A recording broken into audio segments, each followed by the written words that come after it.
Kalena dhammat sawanang etamang kalamutamang.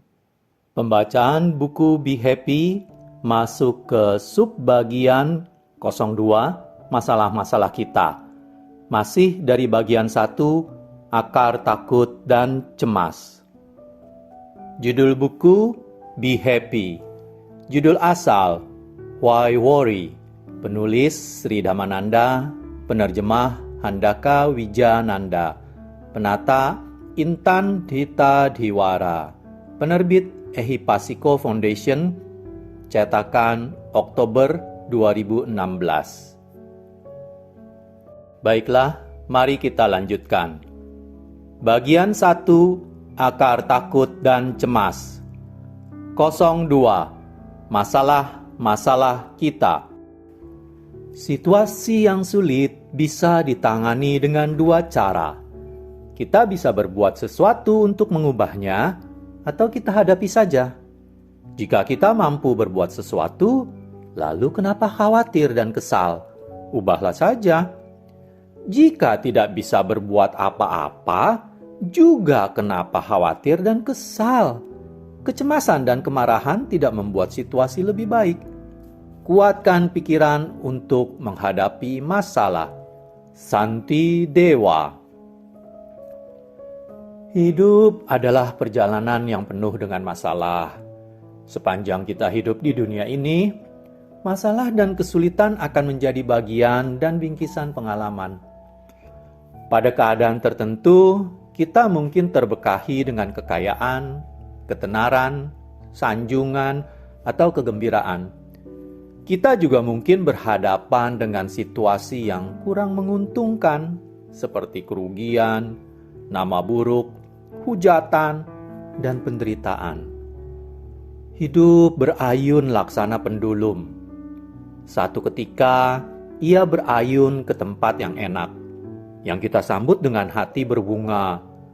Saat lain, ia berayun ke keadaan yang tidak ramah, yang sungguh ingin kita hindari. Alih-alih memahami kondisi duniawi sebagaimana adanya, orang cenderung membesarkan kesulitan mereka. Ini mirip dengan ungkapan membangun gunung dari sarang tikus tanah.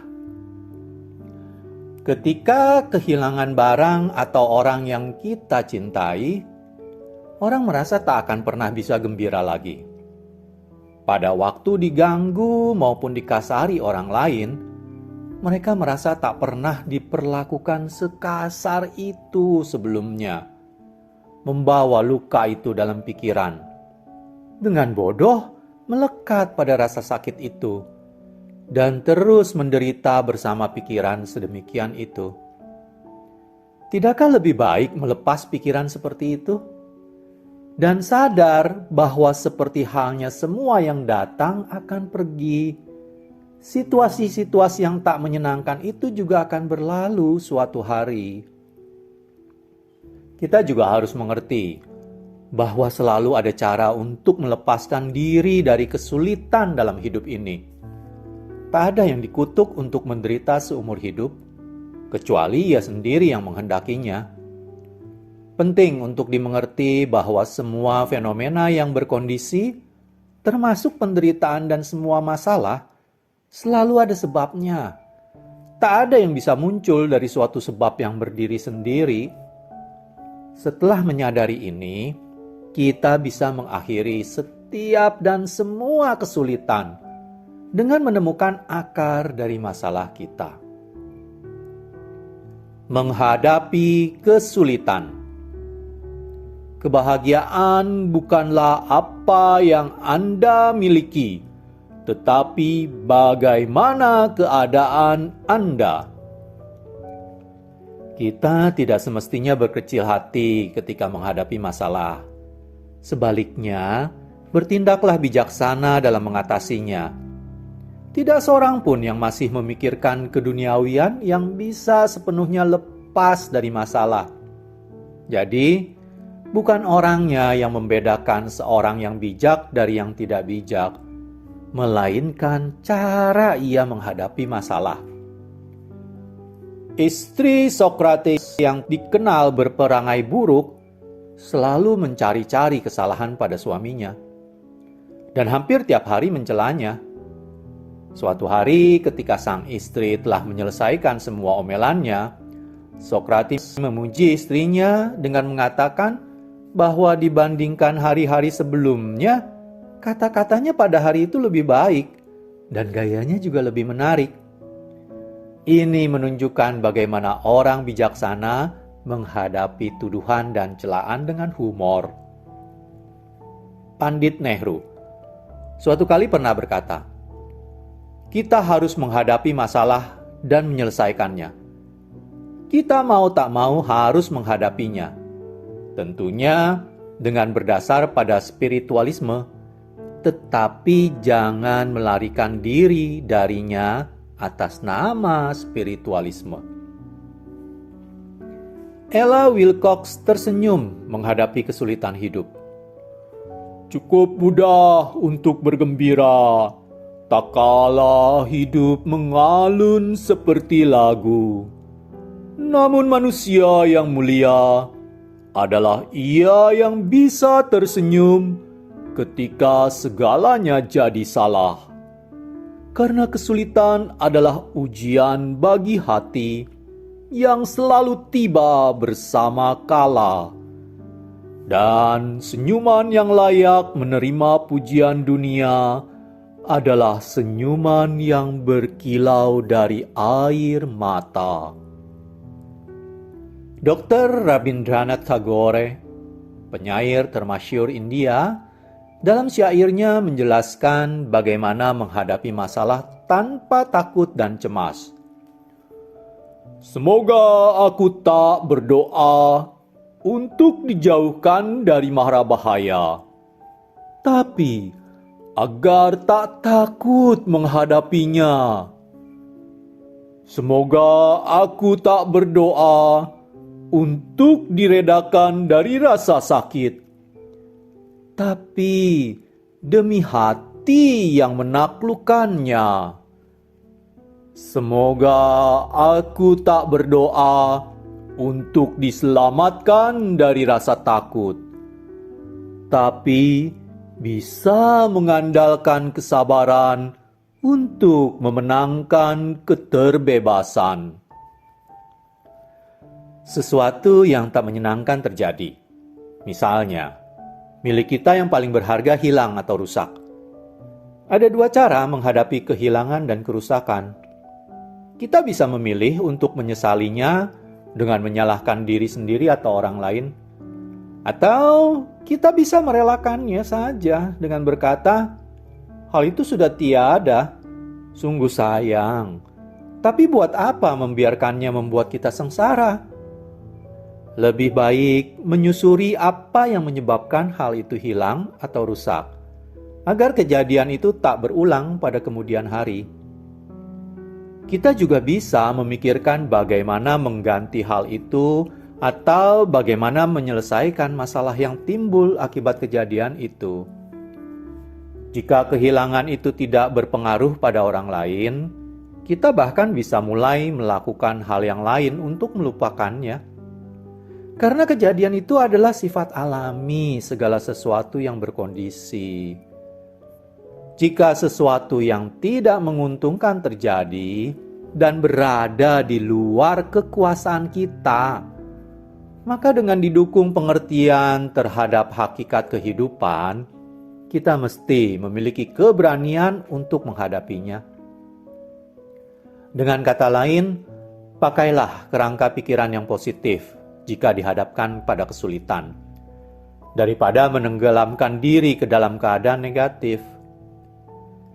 Jika penderitaan datang sebagai akibat dari kerangka pemikiran negatif, semua itu karena kita sendiri yang mencari dan menyebabkannya. Alangkah bodohnya menangisi susu yang tumpah. Ada pepatah bahasa Malaysia, "Jatuh tangga ditimpa tangga." Dalam bahasa Indonesia, sudah jatuh tertimpa tangga. Buddha mengatakan, segalanya didahului pikiran, Dipelopori pikiran, diciptakan pikiran. Buddha juga mengajarkan bahwa kesengsaraan disebabkan oleh perbuatan kita sendiri yang berangkat dari ketidaktahuan. Ia menunjukkan kepada kita cara membuang penderitaan itu, tapi kita sendiri jugalah yang harus berusaha mendapatkan kebahagiaan. Tak seorang pun yang bisa membuat kita bahagia atau susah selain diri kita sendiri. Membangun keberanian dan pengertian. Semua kekuatan negatif bisa dicabut hingga ke akar-akarnya dengan metode meditasi atau pengembangan batin yang benar, seperti yang diajarkan oleh Buddha. Pikiran yang tidak terlatih adalah sumber utama segala masalah. Buddha telah berkata bahwa pikiran itu sulit dimengerti, sangat halus, dan berkeliaran semaunya. Orang bijaksana akan menjaga pikirannya, karena pikiran yang terjaga akan membawa kebahagiaan. Orang biasanya suka menyalahkan orang lain atas kecemasannya, terutama jika ia tak menemukan solusi bagi masalah-masalahnya. Dalam keadaan seperti ini, sungguh enak mencari kambing hitam. Orang yang bisa disalahkan atas suatu masalah dan sekaligus bisa dijadikan pelampiasan amarah. Contoh berikut ini umum terjadi di keluarga Asia. Ketika anak kecil terluka, ia menangis. Untuk menghentikan tangisannya dan membuatnya merasa lebih baik, ibunya akan berpura-pura memukul orang lain untuk menunjukkan bahwa orang itu telah bersalah membuatnya menangis. Anak itu, karena merasa dendamnya telah dibalaskan, akan berhenti menangis dan mulai tertawa. Cara yang negatif ini hanya akan menanamkan gagasan bahwa pembalasan dendam bisa membawa kepuasan. Betapa sulit mengakui kekurangan diri sendiri, dan betapa mudah menimpakan kesalahan kepada orang lain.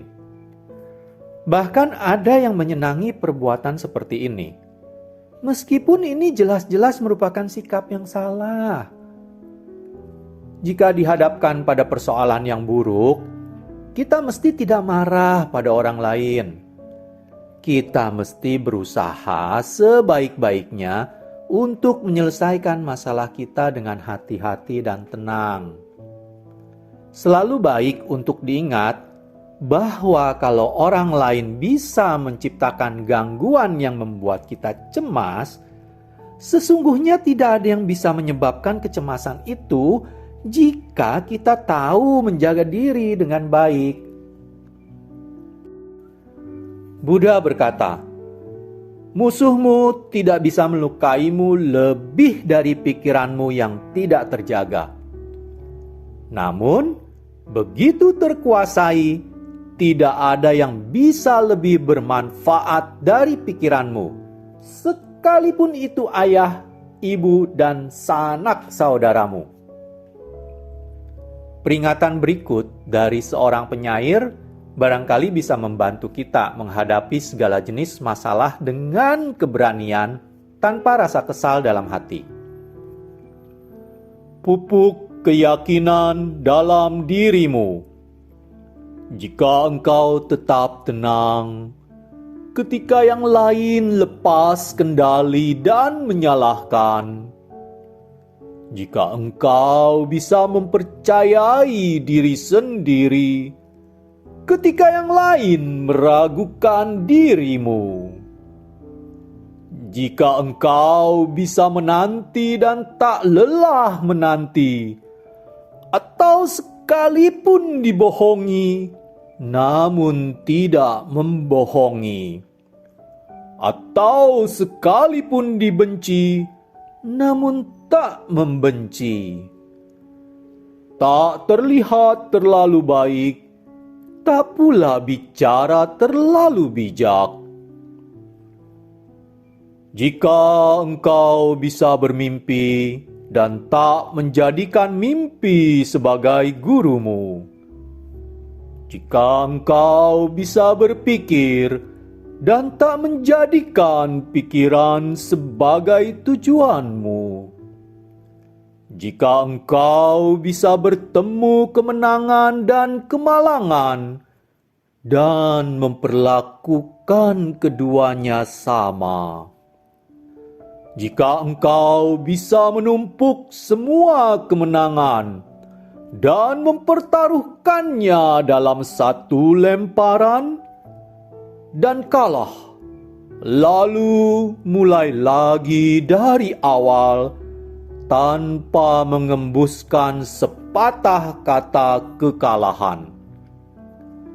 Jika engkau tahan mendengar kebenaran yang engkau katakan diputarbalikan pendusta untuk menjebak orang dungu, atau melihat hasil karya hidupmu rusak dan tanpa kenal lelah memperbaikinya, jika engkau mendorong hati, saraf, serta otot untuk melayani lebih dari yang telah mereka lakukan, lalu bertahan jika tak ada apa-apa lagi dalam dirimu kecuali tekad yang menyerukan kepada mereka, bertahanlah. Jika engkau bicara dengan halayak dan menjaga kebaikan, atau berjalan dengan raja namun tetap bersahaja, jika tiada musuh maupun kekasih yang bisa melukaimu, dan semua mempercayaimu, tapi tiada yang berlebihan, jika engkau bisa mengisi tiap menit yang berlalu dengan 60 detik, milikmulah dunia dengan segala yang di dalamnya.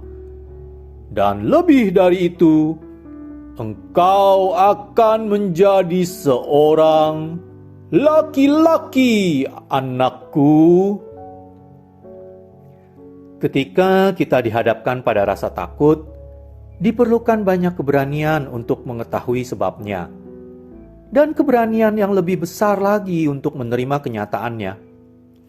Kita menarik keluar apa yang kita takuti, dan ketika kita menghadapinya, rasa takut itu lenyap. Membawa rasa takut itu ke tempat terbuka untuk kemudian menghadapinya dengan apa adanya adalah sangat penting. Jika kita mampu melakukannya, kita telah menang setengah babak dalam pertempuran untuk mengatasinya. Ketika dihadapkan pada rasa cemas, kita tidak seharusnya memasang muka cemberut dan memamerkannya kepada seisi dunia. Setiap orang sudah cukup memiliki masalahnya masing-masing, tanpa perlu lagi menambah masalah dari orang lain. Jika suka, kita bisa mengutarakan masalah kita kepada orang lain atau berbicara dengan orang yang benar-benar bisa membantu kita, bukannya menambah beban kepada orang yang tidak mampu. Punyakah kita kekuatan dan keberanian untuk tetap tersenyum ketika sedang menghadapi kesulitan? Tidak terlalu sulit jika kita mengurangi egoisme yang membuat kita berpikir seolah hanya kita sendiri yang memerlukan penghiburan. Lagi pula, kita semestinya menghitung kelebihan daripada kekurangan kita. Ingatlah selalu ungkapan, "Aku mengeluh tidak punya sepatu sampai suatu hari bertemu orang yang tidak punya kaki." Dengan berpikir demikian, kita akan menyadari banyak orang yang berada dalam keadaan jauh lebih tidak beruntung dibanding kita. Dan dengan pengertian ini, masalah kita bisa berkurang. Memikirkan orang lain alih-alih meratapi kesulitan diri sendiri juga merupakan suatu cara ampuh untuk bahagia. Orang yang sibuk membuat orang lain bahagia akan tak punya waktu untuk memikirkan ego yang mementingkan diri sendiri. Seorang ahli anatomi terkenal dari Inggris suatu kali ditanya oleh siswanya, "Apa obat paling ampuh bagi rasa takut?" Jawabnya, "Cobalah berbuat sesuatu untuk orang lain." Murid itu terpana dan meminta penjelasan lebih lanjut. Ia menjawab, "Kamu tidak bisa memiliki dua rangkaian pikiran yang bertentangan pada satu waktu yang sama. Satu rangkaian pikiran akan selalu menyingkirkan yang lainnya. Jika pikiranmu dipenuhi keinginan tulus untuk membantu orang lain, kamu tidak akan bisa merasa takut pada saat yang sama." Gagasan tersebut bahwa tak mungkin memiliki pikiran yang bermanfaat dan pikiran yang tak bermanfaat pada satu waktu yang sama telah ditunjukkan dalam ajaran Buddha. Dengan upaya terus-menerus mengembangkan pikiran yang baik, kita tak bisa menyisakan tempat bagi bercokolnya rasa takut. Terlebih lagi, kita bisa merasakan kehangatan karena telah berbuat sesuatu yang bermanfaat bagi orang lain. Satu langkah penting dalam mengendalikan pikiran adalah dengan mendisiplinkan perbuatan dan perkataan. 5 organ indera, yaitu mata, hidung, lidah, telinga, dan tubuh, memungkinkan makhluk mengenal lingkungannya. Mata menghasilkan objek yang menghasilkan pikiran. Demikian juga, telinga mendengar bunyi, dan hidung membaui yang juga menghasilkan pikiran. Dari informasi yang diperoleh indera, pikiran membedakan mana yang menyenangkan, mana yang tidak menyenangkan, dan mana yang netral. Lebih lanjut, pikiran juga mendiktekan apa yang harus dilakukan tubuh sebagai respon terhadap sinyal-sinyal itu. Kebanyakan orang merespon objek-objek indera tanpa perenungan, secara spontan. Hal ini menumbuhkan kelekatan pada objek yang menyenangkan dan penolakan pada objek yang tidak menyenangkan. Tak banyak orang yang telah melatih pikirannya agar tidak dikuasai oleh respon-respon berkondisi ini. Kita harus belajar untuk mengamati pikiran kita sendiri agar bisa mengendalikan perbuatan dan perkataan dengan lebih baik. Pikiran dapat dibedakan menjadi yang baik dan yang tidak baik. Pikiran baik adalah pikiran yang mengembangkan perangai, niat, dan perilaku yang baik. Pikiran seperti itu membawa manfaat bagi banyak orang. Sebaliknya, pikiran yang melemahkan pengembangan kepribadian yang positif dan merugikan diri sendiri maupun orang lain adalah pikiran yang tidak baik. Kita mesti belajar mengenal sifat pikiran setiap saat, membedakan pikiran baik dari yang tidak baik. Begitu seseorang berhasil mengembangkan kemampuan untuk mengawasi pikiran, ia telah membuat langkah penting dalam memupuk pikiran baik. Jika gagasan dalam pikirannya tidak baik, ia harus menerapkan usaha benar untuk menyingkirkan pikiran tidak baik seperti itu dan sekaligus mencegah kemunculannya lagi. Jika pikirannya baik, ia menggunakan usaha benar untuk meningkatkan dan menyuburkannya. Dengan kata lain, melalui pengembangan penyadaran terhadap pikiran, kita bisa belajar mengendalikan pikiran dan bukannya melulu bereaksi terhadap rangsangan yang ditimbulkan oleh indera. Proses pendisiplinan tubuh dan pemurnian batin membawa kebahagiaan. Setiap orang ingin hidup bahagia, dan kebahagiaan adalah hak asasi setiap orang. Untuk mendapatkan kebahagiaan yang bisa diwujudkan di dunia ini, kita bisa menjalani proses pembersihan seperti yang ditawarkan Buddha. 1. Menyingkirkan pikiran buruk yang sudah muncul. 2. Mencegah pikiran buruk yang belum muncul. 3. Mengembangkan pikiran baik yang sudah muncul. 4. Menumbuhkan pikiran baik yang belum muncul. 4 petunjuk sederhana ini bisa dengan mudah dijalani dalam kehidupan kita sehari-hari. Ini merupakan satu cara untuk memelihara pikiran sehat yang bisa diikuti setiap orang. Meskipun banyak orang yang memilih untuk tidak mengikutinya, namun lebih memilih untuk mengikuti panggilan ketamakan dan kebencian, kita mestinya tidak ikut-ikutan jika kita betul-betul menghendaki kebahagiaan. Tidak ada kata terlambat untuk mulai mengembangkan penyadaran, disiplin, dan memupuk pikiran yang positif, baik, dan kreatif. Setiap saat adalah waktu yang baik untuk mulai. Apalagi saat ini juga. Kita tidak semestinya mencari-cari alasan untuk terus menunda latihan ini. Karena kita tidak akan pernah tahu apakah bencana terburuk yang bisa melanda pada masa mendatang. Meletakkan masalah pada tempatnya. Kadang saat menghadapi masalah besar, kita merasa tertekan oleh apa yang tampak begitu parah dan berat. Jika ini terjadi, ada baiknya untuk berjalan-jalan pada malam hari dan menengadah ke langit. Kita melihat bintang-bintang yang tak terhitung di atas. Matahari hanyalah satu dari bintang-bintang itu. Jika matahari tiba-tiba lenyap, akankah kejadian ini diperhitungkan oleh angkasa raya? Bumi kita hanyalah sebutir debu di semesta. Apa jadinya kalau kita hilang dari bumi?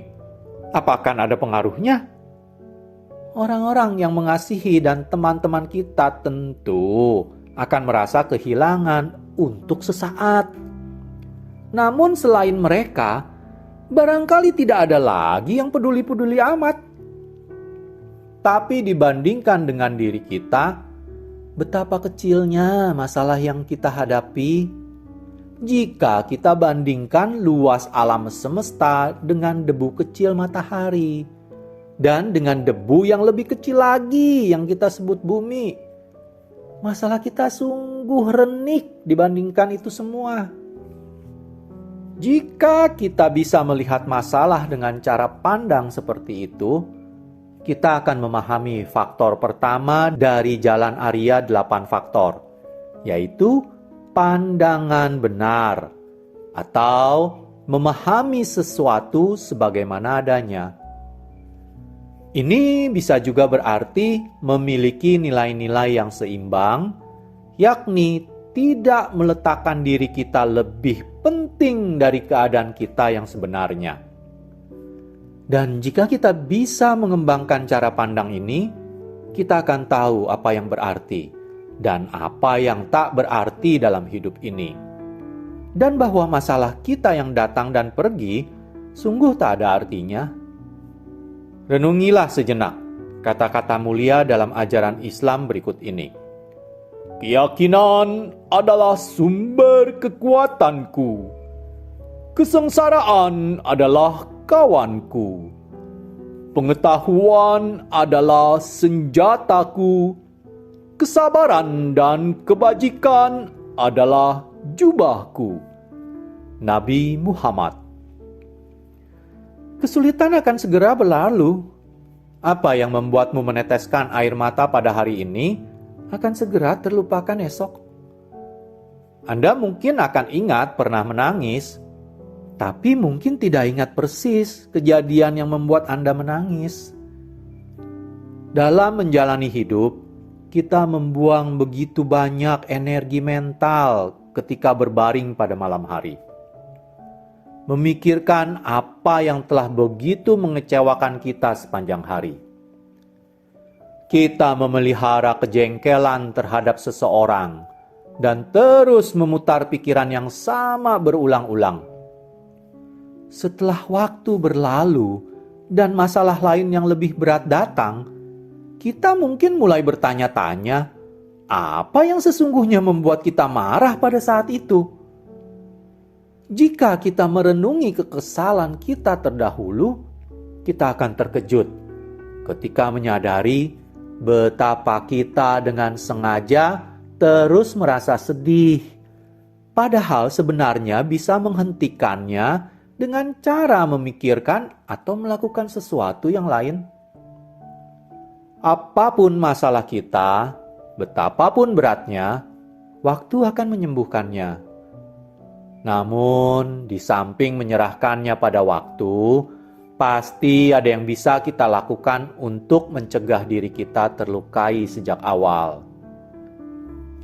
Kita bisa mempertahankan kedamaian pikiran dengan tidak membolehkan orang lain atau suatu persoalan menghanyutkan energi kita, karena diri kita sendirilah, bukannya orang lain yang menciptakan kesengsaraan itu. Banyak orang mendapatkan pengetahuan akademik tanpa pengalaman pribadi. Dipersenjatai dengan pengetahuan akademik, sebagian anak muda berpikir mereka mampu menyelesaikan semua masalah di dunia. Ilmu pengetahuan bisa menyediakan benda-benda materi untuk menyelesaikan masalah, tapi tidak mampu membantu menyelesaikan masalah batiniah. Orang bijak yang telah mencicipi beragam pengalaman tetap tak tergantikan. Renungi pepatah ini. Ketika aku 18 tahun, aku pikir betapa bodoh ayahku. Sekarang ketika aku 28, aku terkejut. Betapa banyak yang dipelajari orang tua itu dalam 10 tahun ini. Bukan sang ayah yang telah belajar, melainkan Andalah yang telah belajar melihat sesuatu dengan cara yang dewasa. Ini pun akan berlalu. Pada zaman dahulu, seorang raja menyerahkan sebongkah emas kepada pandai emasnya dan memerintahkannya untuk membuat sebuah gelang yang akan menghalau segala masalah dan kecemasannya.